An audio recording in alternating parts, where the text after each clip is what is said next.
आणि नोटिफिकेशन आल्याशिवाय उठायचंच नाही असा निर्धार या ठिकाणी सर्व MPSC आंदोलन करणाऱ्या विद्यार्थ्यांनी घेतलेला आहे।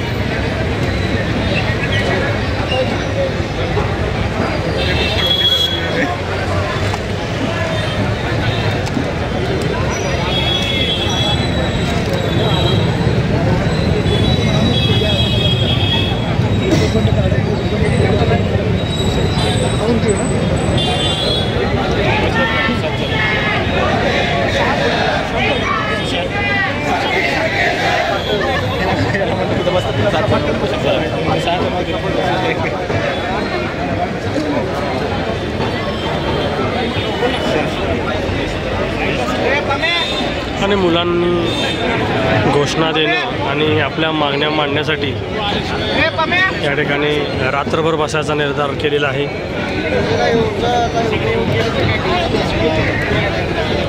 आणि हे आंदोलनाला सर्व पक्षातून सर्व स्तरातून आणि सर्वच नेत्यांचा या ठिकाणी पाठिंबा त्या आंदोलनाला मिळालेला आहे।